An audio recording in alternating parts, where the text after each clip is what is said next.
How many of those, how many of the LSU guys do you know from AAU or high school, and how many did you play against or play with? Know a lot from high school. Played with Javante and Nas on the half team for Adidas thing. But I've known them for a couple years now, so it should be fun. Going against them. As a point guard, what does it say to you when you get to play a guy like Draymond Waters? Just how eager are you for those kind of matchups? Right, it should be fun, going against another good point guard.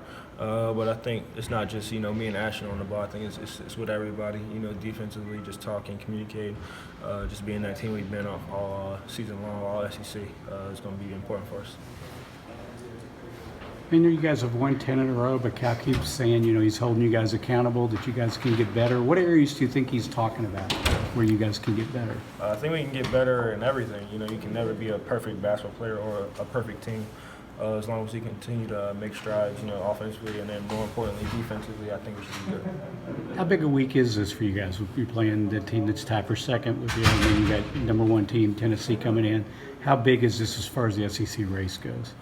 Big week, like you said, tied for second, and Tennessee's first. But I think every game is huge that we play. You can never take a night off in the SEC because every team is, really good and capable of beating you. So, you just got to come out each and every day ready to play.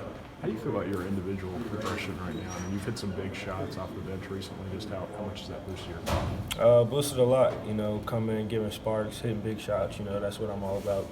Coming in playing defense. I think my defense has gotten better as the year went on, and I'm just looking forward to continuing that progression. Calipari keeps telling us about how you and Ashton are different kinds of point guards, and both styles work in the NBA. Is that something that he talked to you about in recruiting, or is that a new thing that he's come up with? Something that he's told us, pretty much all season long. Really, he just says that in the NBA you got to be able to, you got to have feel. That's what the NBA teams are looking for. Be a threat to make open shots, and you got to be able to guard. So that's really it. PJ was scoring 20 points at the beginning of the year, but he'd had 2 straight 20-point performances, and then he'd back it up with 5 and 7. Lately, it's just been 15 to 20 points every single day. What's changed about him? I don't know what's changed, but he's a dog. He's tough to guard. He's about 6'9", with like a 7'3" wingspan. So he's tough to guard, tough on defense too, because he can switch. He's just real tough. And then you add that perimeter game that he's showed lately. Has he been capable of that all year that you've seen in practice? Absolutely. PJ is really good, on the perimeter as well as inside. That's what makes him so hard to guard, is because he can score inside and out.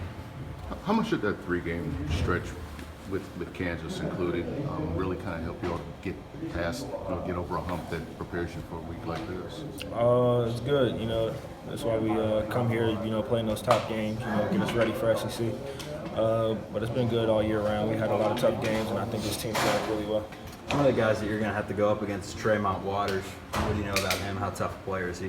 This is my first year, but from what I've heard, the guy said he's really good. And from what I've seen, on the year, he carries their offense, distributing, scoring, and all that. So it's gonna be a tough matchup. You guys have embraced playing on the road this year, but how nice is it to have these 2 games at home? It's good. We've been on the road for a couple games now. It's nice to just be back home playing in Lex and stuff like that for these next 2 games, which are really good. Tyler talked about Keldon, the difference when Keldon's focused and not focused, that he takes you guys to another level when he's dialed in, the way he was at the end of the game the other day. Can you tell the difference? How does it change you guys when he's the dialed in version? When Keldon's dialed in, I really don't think nobody in the country can stop him offensively, and then when he's dialed in on defense, he's a dog on defense as well. So Keldon all around is a really good player, but when he's locked in and focused, he's a nightmare matchup for both of them. Tyler, I think that's his roommate. He said him and Ashton are the 2 that are usually best at kind of snapping him out of it. Do you see that? Those guys saying, "Hey, wake up," and we know Ashton. Yeah, he did it once. Yeah, I definitely think they're really good at it. But that's the thing about this team. We don't take it offensive when somebody says snap out of there or get it together. We just take it as motivation to get it right. How good has PJ been at taking that from Cal? Cal seems to keep trying to kind of poke his button as well. And after the game the other day, his 23 points, and he says, "Thought you were the best player in the country. Why didn't you have 3 rebounds?" Is PJ good at taking that and using it?